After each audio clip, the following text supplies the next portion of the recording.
Asin mo na. Hi!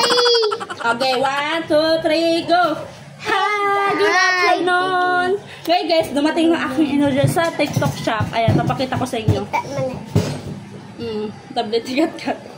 Ayan, ito yung aking in-order sa TikTok shop. Hindi sa asim. Hindi asim.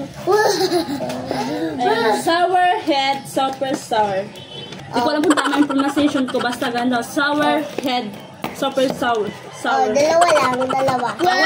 Wait lang. Papatikim ko muna to. Mapinya ko. Opo, wait lang. Si Janjan muna titikim. Ayan. Kasi guys, ito daw yung pinaka-maasim na candy. Ewan. Ngayon ko masusubukan kung maasim talaga to. Papatikim ko kay Janjan. Oh, wait lang. Ito. Akin na. Open your mouth.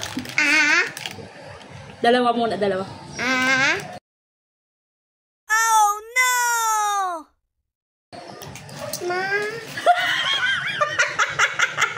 Wow! Wait lang. Si Janjan muna.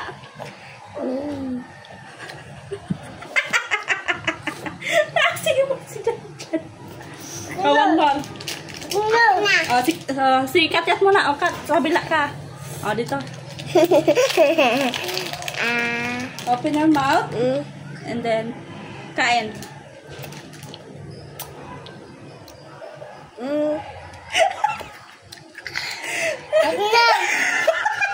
Agin na! Sobra sarap. Subusan. Ano? Sige. Hindi man ng asim. Sarap. Sarap. Sarap. Titikman ko 2 piraso lang muna. Asim mo na. Sa una lang talaga sila maasiman. Pero kapag kinagat-sagat nyo na yung candy, doon nyo maramdaman yung tamis.